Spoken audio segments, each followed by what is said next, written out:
Assalamualaikum warahmatullahi wabarakatuh. Salam sehat, salam semangat. Berjumpa lagi bersama saya Ibu Aulia dalam pembelajaran Bahasa dan Sastra Indonesia yang menyenangkan. Baik anak-anakku yang berbahagia, sebelum kita melaksanakan kegiatan pembelajaran pada hari ini, mari kita awali dengan bacaan tasmiyah bersama-sama. Bismillahirrahmanirrahim. Jas merah. Jangan sekali-kali meninggalkan sejarah.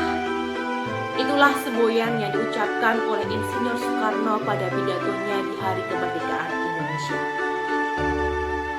Baik anak-anakku yang berbahagia, pada kesempatan minggu lalu kita sudah belajar mengenai unsur kebahasaan dalam teks cerita sejarah.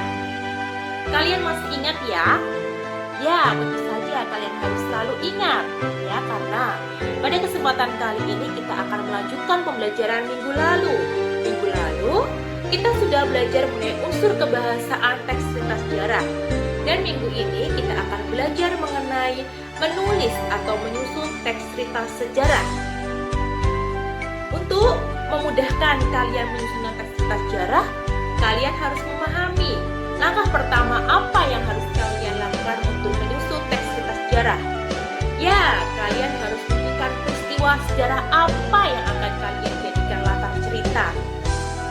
Baik, untuk memudahkan kalian menentukan peristiwa sejarah apa yang akan dijadikan latar cerita, Ibu punya tayangan video mengenai cerita sejarah. Mari kita lihat bersama-sama videonya. Lawang Sewu atau dalam bahasa Indonesia juga dapat diartikan sebagai Pintu Seribu merupakan salah satu bangunan bersejarah yang ada di Semarang, tepatnya di Jalan Pemuda Sekayu, Kecamatan Semarang Tengah, Kota Semarang, Jawa Tengah. Sejarah singkat mengenai Lawang Sewu dulunya merupakan kantor pusat administrasi NIS sejak bulan Juli 1907. Kemudian pada tahun 1942 sampai 1945 Lawang Sewu diambil alih oleh Jepang dan digunakan sebagai kantor Yuku Sokyoku atau Jawatan Transportasi Jepang. Pada tahun 1945, Lawang Sewu menjadi kantor eksploitasi tengah Drakri atau Jawatan Kereta Api Republik Indonesia. Tahun 1946 dipergunakan sebagai markas tentara Belanda sehingga kegiatan perkantoran Drakri pindah ke bekas kantor De Soesterman-Zebin. Selanjutnya setelah pengakuan kedaulatan RI pada tahun 1949 digunakan oleh Kodam 4 di Ponegoro. Dan pada tahun 1994 gedung ini diserahkan kembali kepada PT Kereta Api Perumka yang kemudian statusnya berubah menjadi PT Kereta Api Indonesia Persero. Setelah itu tahun 2009 dilaksanakan restorisasi oleh PT Kereta Api Indonesia Persero dan tanggal 5 Juli 2011 dilakukan peresmian Purna Pugar Cagar Budaya Gedung A Lawang Sewu Semarang. Demikian sejarah singkat mengenai Lawang Sewu yang berada di Kota Semarang.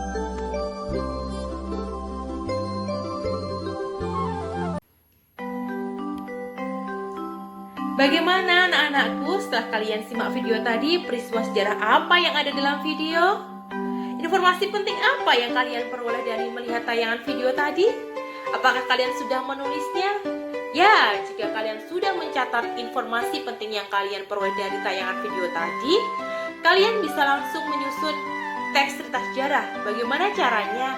Ya, dengan cara mengembangkan informasi-informasi penting yang kalian peroleh tadi menjadi teks cerita sejarah yang utuh sesuai dengan daya imajinasi kalian.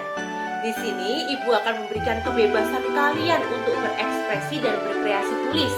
Ya, selamat berekspresi dan selamat berkreasi. Ibu tunggu hasilnya minggu depan ya.